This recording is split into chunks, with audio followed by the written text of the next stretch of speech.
a Creepypastas, el terror en 8D. Ponte cómodo, cierra los ojos y disfruta del terror.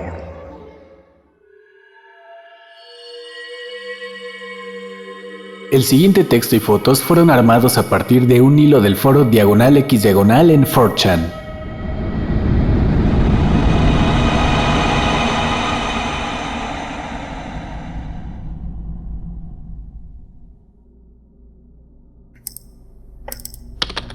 Saludos.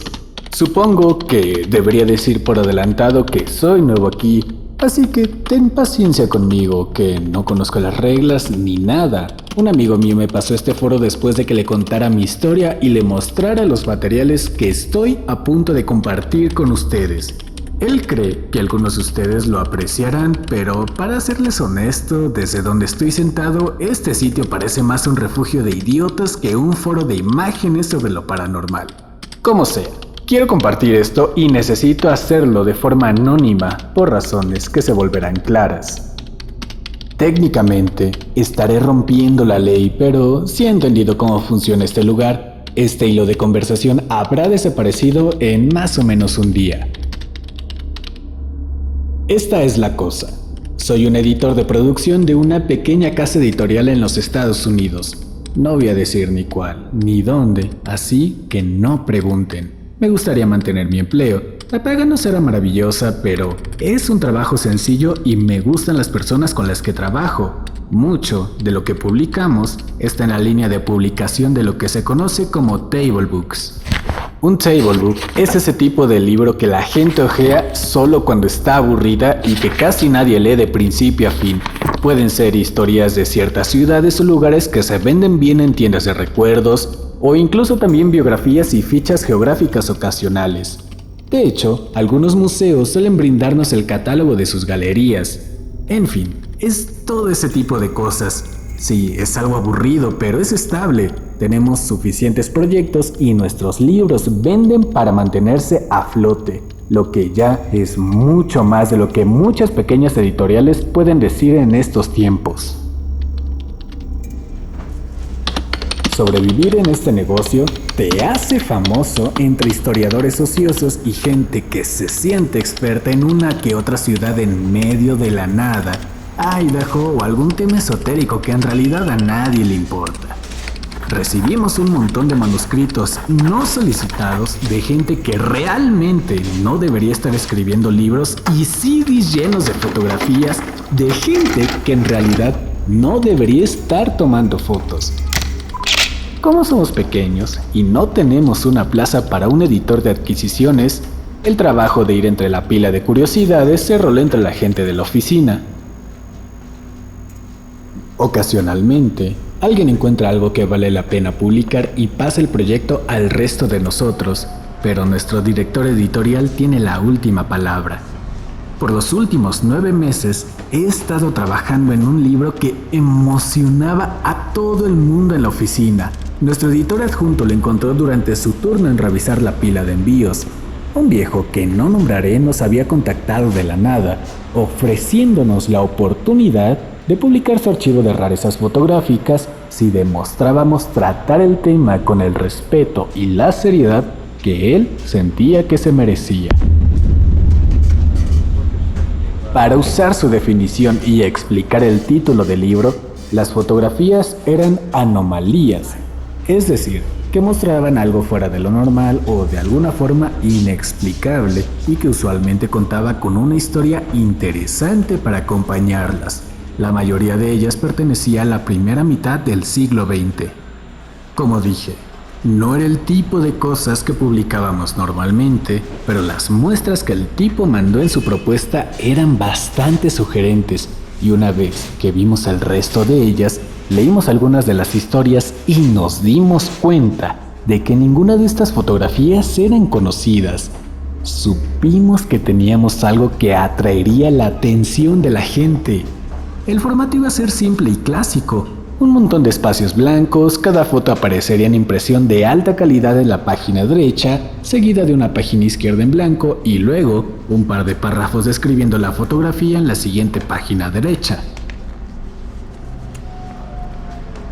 Desde el principio, trabajar con el tipo fue una pesadilla y me llevó una eternidad, básicamente porque se negó a mandar más de un documento a la vez. Él me mandaba una pieza por correo certificado. Yo la recibía, la escaneaba y la devolvía por correo certificado de nuevo. Solo al recibir la anterior era que mandaba la siguiente.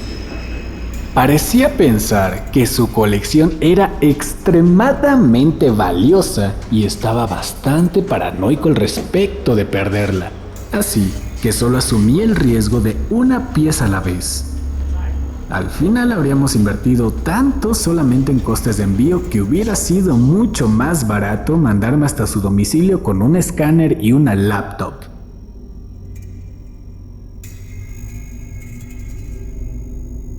Estábamos tal vez a un tercio del proceso de producción cuando este cabrón nos cambió la jugada totalmente.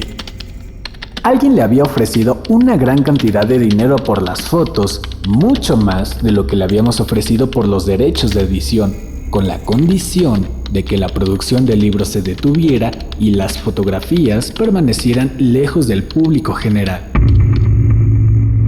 Exigimos que nos lo dijera de frente e intentamos razonar con él apelando a su orgullo y su deseo de ser académicamente aclamado, y por algunos días pareció que había funcionado.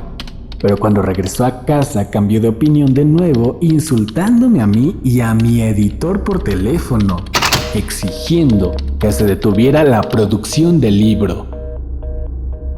Contrató un abogado que se inventó unas mierdas para cesar su contrato y nos amenazó con una demanda que nos llevaría a la quiebra si continuábamos con el proyecto y perdíamos el juicio.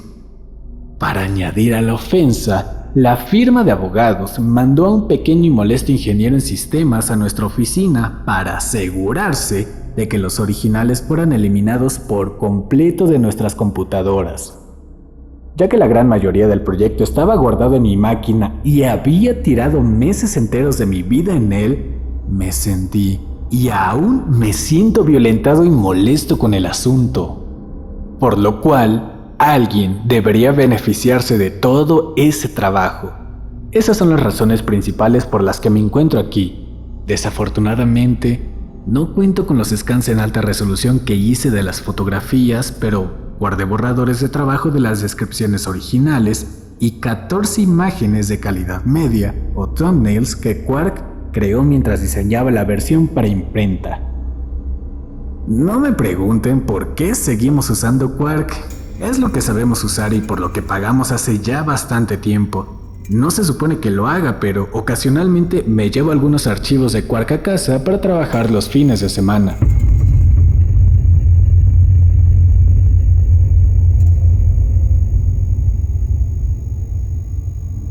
El archivo completo de esto que te estoy contando, con las imágenes en alta resolución, se volvió muy pesado para que estuviera llevándomelo a casa. La mayoría del tiempo en casa solo estoy experimentando con fuentes y opciones de distribución, así que nunca añado las imágenes originales hasta que termino. De cualquier forma, luego que toda esta mierda acabó, descubrí que tenía uno de esos archivos de trabajo en la computadora de mi casa, con todo lo que habíamos llegado a terminar, así que lo imprimí en un PDF y luego extraje los textos y las imágenes de ese PDF. Tú te vuelves ahora el beneficiario de esto. Que queden claro que no puedo confirmar nada sobre la veracidad de estas fotos. No estoy aquí para convencerte de que son reales. Solo las estoy dejando aquí porque creo que merecen ser vistas y no terminar ocultas en la colección privada de algún cretino ricachón. A partir de este momento se describirán las fotos del relato, por lo que si no estás en YouTube para verlas mientras escuchas, puedes ir a los enlaces que te estoy dejando en la descripción para poder tener una mejor referencia y hacer más grata la experiencia de terror mientras las ves y continúas escuchando este capítulo.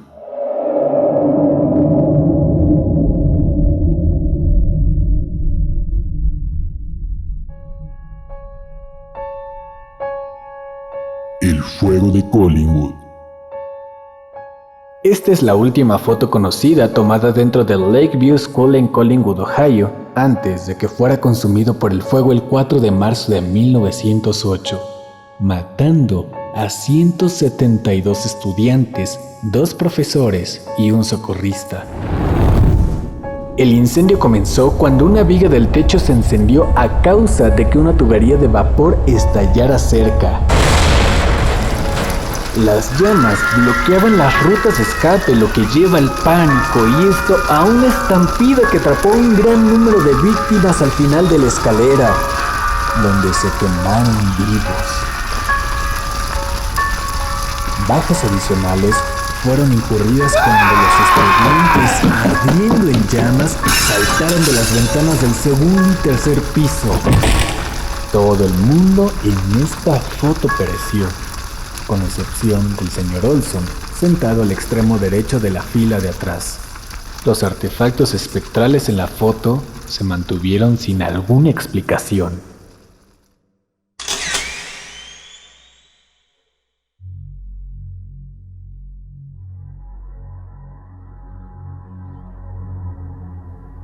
La última foto de Charlie Noonan.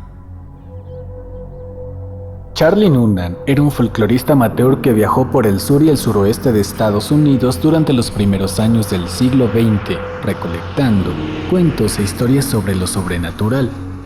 De acuerdo a su esposa, Ellie, Charlie escuchó de un granjero de Oklahoma sobre una extraña mujer que vivía sola y aislada en una propiedad abandonada.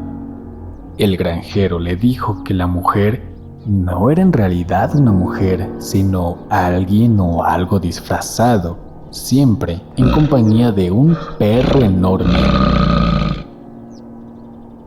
Al parecer, intrigado por este testimonio, Noonan dio con la propiedad y fue a investigar. Nadie volvió a verlo. Ellie Noonan fue contactada por un prestamista de Tulsa que recordaba haber leído sobre la desaparición de su esposa en los periódicos tras recibir en empeño una cámara con el apellido grabado en el dorso. Alguien la había encontrado a las orillas de un camino.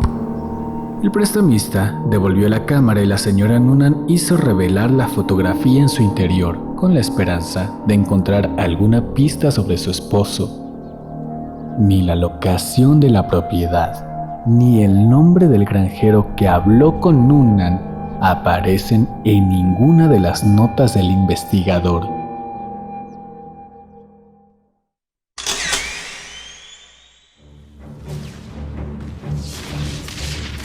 La muerte de John Ulsted. Esta fotografía muestra un guardia de honor de la Armada de la Unión un mes antes de que marcharan a la batalla de Antietam en septiembre de 1862. El caballero a la derecha, John Ulsted, perdió la mitad de la cara y su brazo derecho por un cañonazo cuando la batalla dio comienzo. El origen y razón de los daños sufridos por la fotografía se desconocen.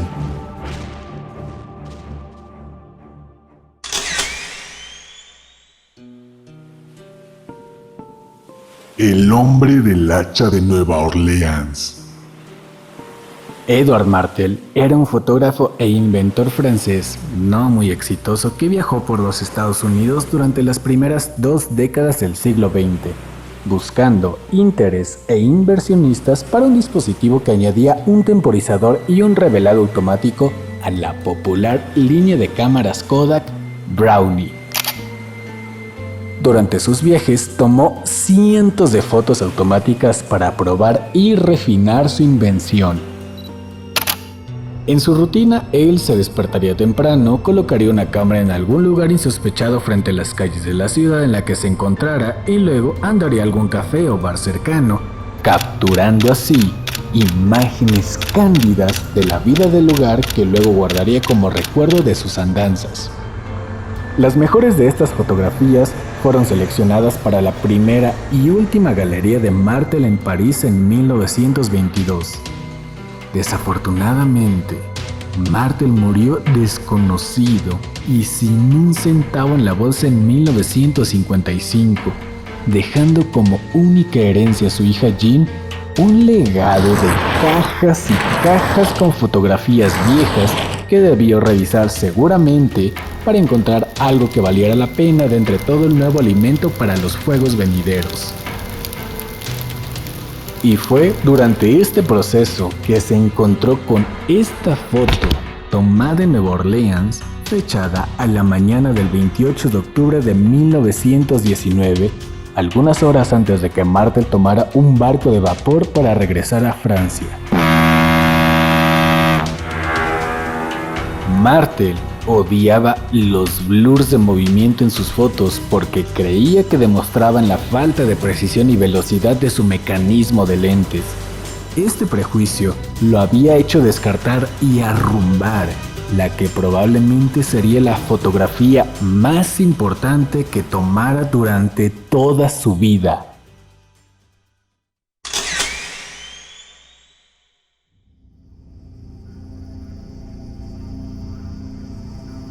Las grandes cavernas críptidas. Esta fotografía fue tomada en 1895 por un espeleógrafo y fotógrafo amateur llamado Oren Jeffries, en una sección inexplorada de las grandes cuevas en el suroeste de Virginia.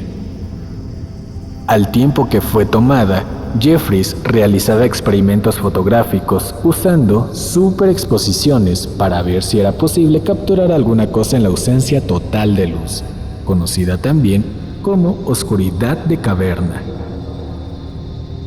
Se posicionaba a nivel de suelo, extinguía su lámpara y abría la lente de su cámara por tanto tiempo como el que fuera posible. Y durante uno de estos experimentos, escuchó algo que parecía aproximarse a él desde lo más profundo de la caverna. Asustado, Jeffries abortó el experimento y detonó uno de los flashes Blitzlicht que se empleaban típicamente para tomar fotografías. De acuerdo a lo que luego declararía en un periódico local, Jeffries había visto 3 criaturas humanoides mirándolo desde la oscuridad y había huido enseguida en la dirección opuesta sin detenerse hasta llegar a la superficie. Varios días después, regresaría en compañía de otros 3 hombres para recuperar su cámara. Esta es la imagen que la cámara había capturado.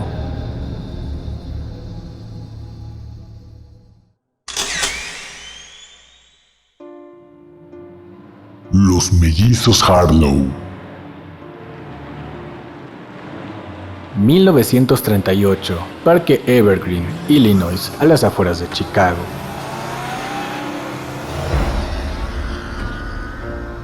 Billy y Stevie van en el asiento delantero junto a su mamá, Tammy, cuando su Ford Sedan se estrella con un Chrysler. Durante la colisión, los carros giran e impactan con 2 vehículos adicionales. Tammy Harlow sobrevive, pero los muchachos salen disparados por el parabrisas del auto y mueren instantáneamente.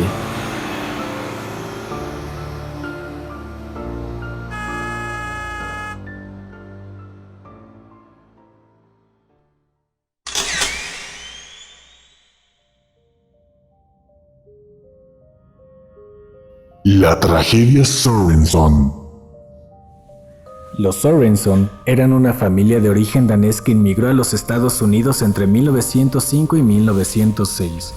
Llegaron al país con su hijo mayor Anders, que está sobre el burro, y se establecieron en una granja en Missouri. Pronto tuvieron 3 hijos más, Simón al centro, Frick a la derecha y Matilde sobre el carrito. En esta fotografía, tomada en 1916, muestra a los 4 niños unas cuantas semanas antes de la tragedia. Los 3 más grandes, al parecer, jugaban a construir un fuerte en el pajar, pero en algún punto se quedaron dormidos. Su padre, Niklas, sin percatarse, dirigió su máquina barredora de heno y los desmembró. Lo curioso es que los cortes fueron hechos aparentemente de la forma en que el error de la fotografía, que aparece como una especie de línea blanca, es la que sugiere. Matilde, la más pequeña, estaba dentro de la casa con su madre en ese momento y se mantuvo sana y salva. De acuerdo con el hijo de un vecino, que posteriormente fue entrevistado por el autor de la fotografía, el burro murió posteriormente de una manera igualmente brutal al atascar su cabeza en una cerca alambrada y prácticamente decapitándose a sí mismo en su desesperación por liberarse. Este último detalle nunca pudo ser corroborado.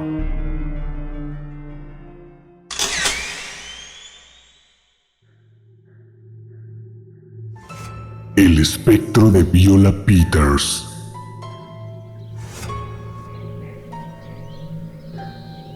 Viola Peters era una solterona de buena familia que vivía sola en el pequeño pueblo de McCaysville, Georgia. Era querida y recordada en la comunidad por su caridad y contribuciones a la iglesia bautista, el comedor para pobres y el orfanato local, especialmente durante la Gran Depresión, cuando estas instituciones subsistieron gracias a esta clase de apoyo.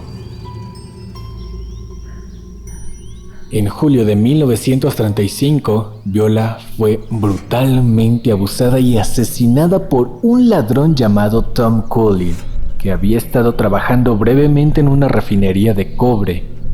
Cullen procedió a quedarse en la casa de Viola con el cadáver por 17 días adicionales antes de ser descubierto y atrapado.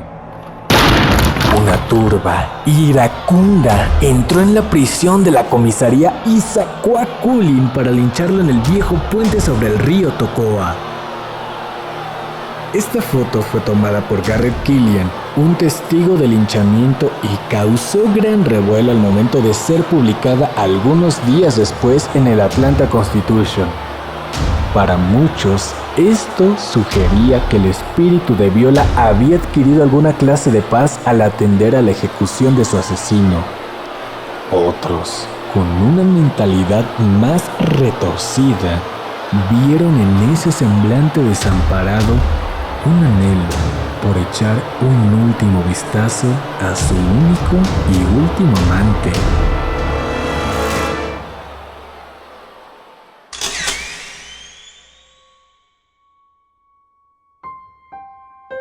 El fantasma de Sarah Eustace. El Hospital Estatal de Danvers, antiguo manicomio estatal Danvers, era un hospital psiquiátrico del estilo Kirkbride construido en 1874 en lo que entonces era un lugar aislado de la Massachusetts rural. Como todos los asilos, Kirkbride era famoso por su arquitectura gótica y el uso de técnicas terapéuticas para tratar la locura, poco ortodoxas y ahora obsoletas. Danvers es a menudo citado como la cuna de la lobotomía prefrontal y no se queda corto con este tipo de acreditaciones, pues fue la inspiración para el ficticio sanatorio Arkham de las historias de H.P. Lovecraft, que de paso inspiraron al sanatorio Arkham del universo de Batman.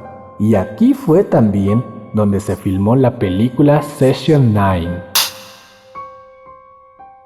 Esta última expuso la inagotable galería de túneles debajo de Danvers al ojo y el uso cinematográfico.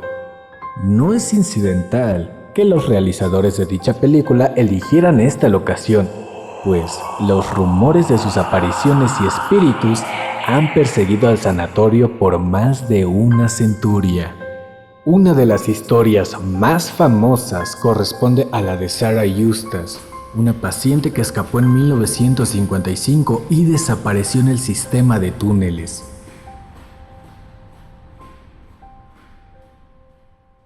Sin importar la búsqueda y la cuarentena de una semana aplicada para confinar y controlar el acceso al lugar, Sarah jamás fue encontrada. Se asume que murió allá abajo, sola, sedienta y perdida. Una enfermera de Danvers llamada Jill Malloy se obsesionó con esta historia y pasó buena parte de su vida buscando sus restos a través de los túneles. Aunque nunca encontró un cuerpo, tomó esta fotografía hacia 1966, que sugiere otro tipo de hallazgo.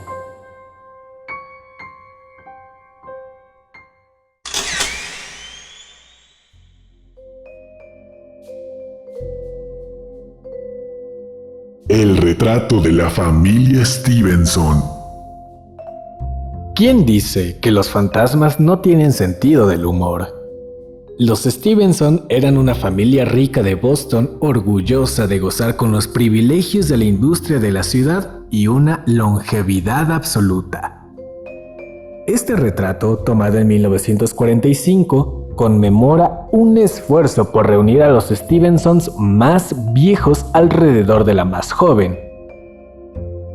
Emilia, quien está al centro, de 102 años de edad, obtuvo entonces el título de matriarca, mientras que la pequeña Ofelia se convirtió en el niño insignia con apenas 18 meses.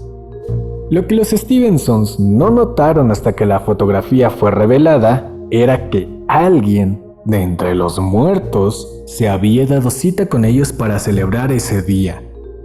James Pullman Stevenson, sentado a la izquierda entre su nieta Ginny y su sobrino Alfred, fue fácilmente identificado por los allí presentes y recordado principalmente por su bondad y su humor un tanto pesado y un poco negro.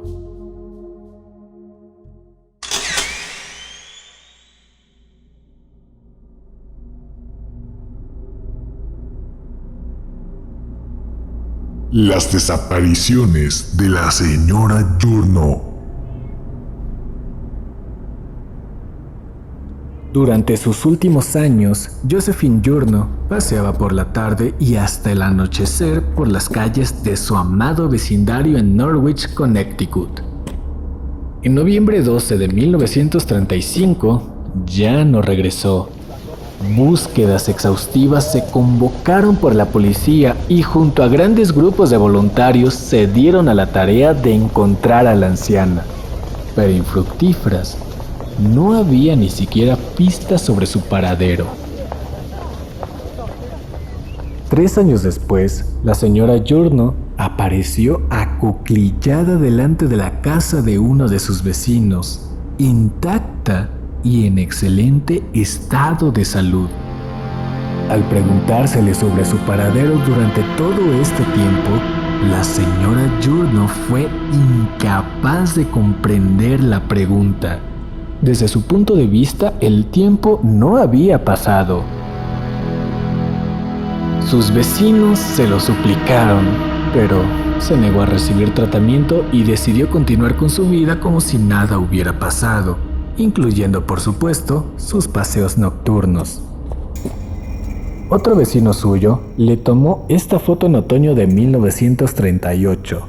Las nubes de humo de las piras de hojas secas en llamas le imprimieron una atmósfera apropiada. Durante el mes de noviembre de 1940, 5 años después de su desaparición, la señora Journo se esfumó de nuevo, pero esta vez para no volver nunca más.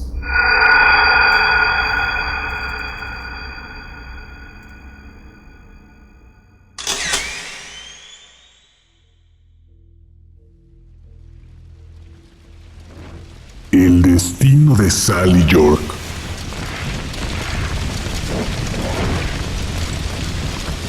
El triturado accidental de la pequeña Sally York en 1912 en el telar de algodón de la fábrica textil de Norfolk fue uno de los tantos accidentes ejemplares con los que los legisladores se ayudaron para empujar el Acta Keating-Owen de 1916, la primera en garantizar leyes para los trabajadores menores de edad en la historia americana. Desde el tiempo del accidente hasta que la fábrica cerrara, 4 décadas después, los trabajadores insistieron en encontrar súbitos cambios de temperatura, ruidos extraños y golpecitos sin explicaciones en el hombro cuando nadie estaba cerca. Los capataces de la fábrica nunca tomaron en serio estas quejas hasta que esta fotografía salió a la luz pública en 1932. Fue tomada por un fotógrafo viajante llamado Benny Johnson, que de inmediato la vendió a la Gaceta de Norfolk por un monto sin precedentes de $10. El molino había cerrado para las fiestas de fin de año y estaba vacío al momento. Puede que haya sido el motivo de que el molino cerrara, aunque la Gran Depresión tampoco es una mala explicación.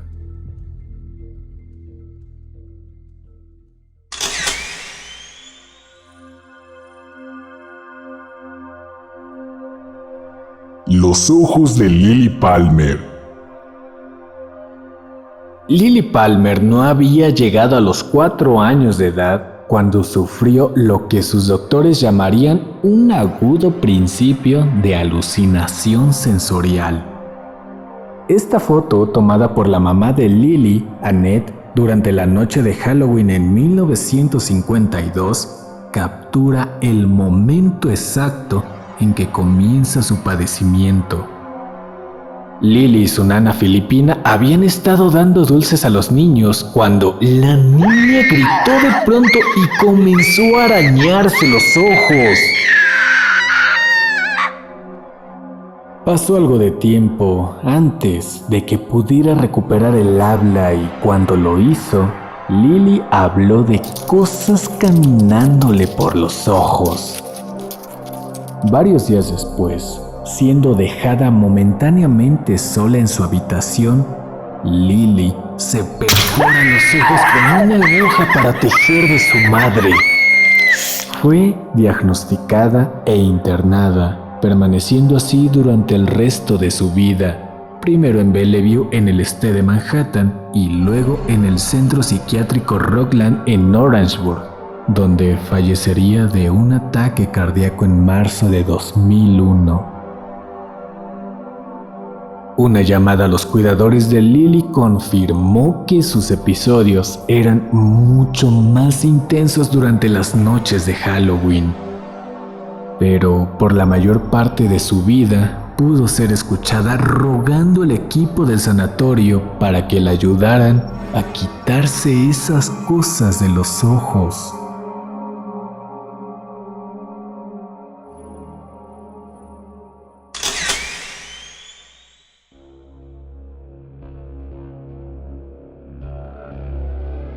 El engaño de la Trinidad. Esta es una de varias de las famosas fotografías tomadas durante la primera explosión nuclear realizada por el ejército norteamericano el 16 de julio de 1945 en las blancas arenas del terreno de prueba, localizado en el desierto de la Jornada del Muerto a 35 millas del sureste de Socorro, en Nuevo México.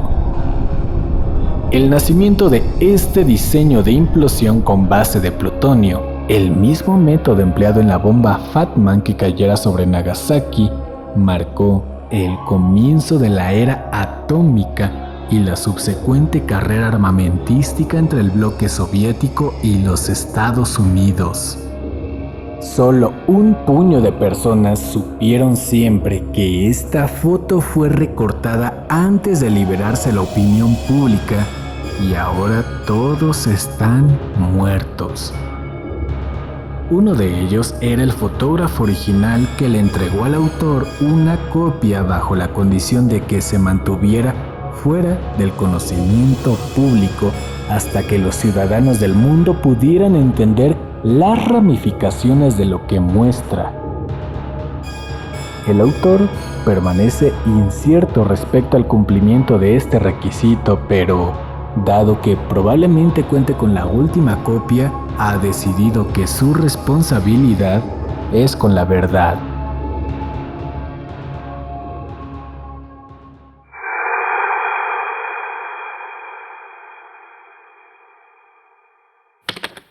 Sé que todos tienen dudas con respecto a estas fotos, así que no voy a debatir a cada escéptico o defender cada foto.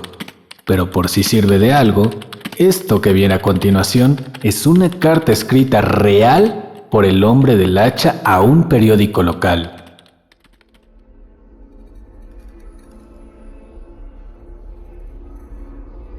Estimado mortal, infierno, 13 de marzo de 1919. Nunca me han capturado y nunca lo harán. Nadie me ha visto, dado que soy invisible, al igual que el éter que rodea su planeta.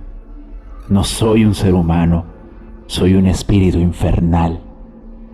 Soy lo que los habitantes de Nueva Orleans y su estúpida policía llaman el verdugo. Cuando lo crea oportuno, volveré a cobrar nuevas víctimas.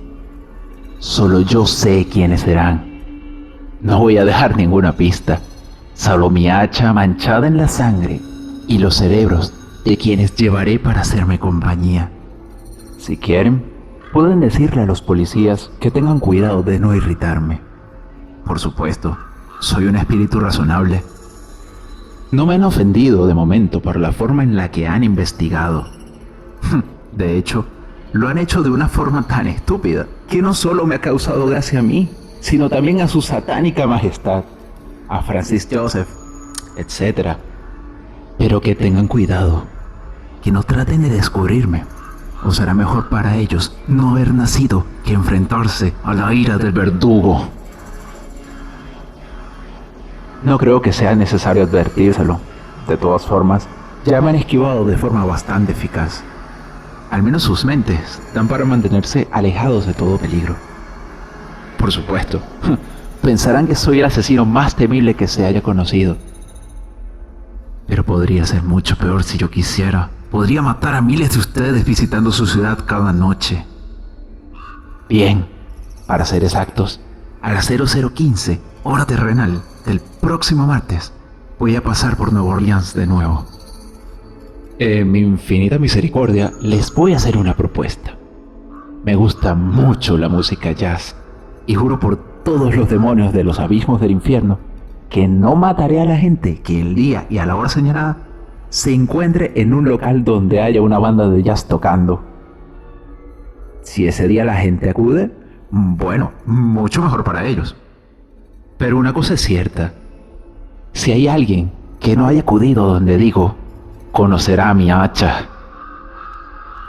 Bien, tengo tanto frío que volveré a mi hogar y dejaré su mundo terrenal hasta el momento señalado.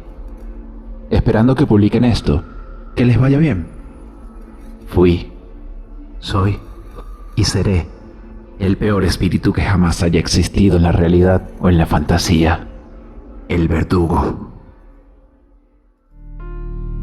Gracias por habernos acompañado en esta experiencia de terror auditiva. No te pierdas todos los miércoles y viernes los nuevos episodios en esta misma plataforma. Si quieres más contenido, visita Creepy Podcast en Facebook e Instagram. Nos vemos pronto y el terror te acompañe. Esta historia es una interpretación de la obra Anomalías del autor Itsuki01 encontrada en el sitio Creepypastas Wiki.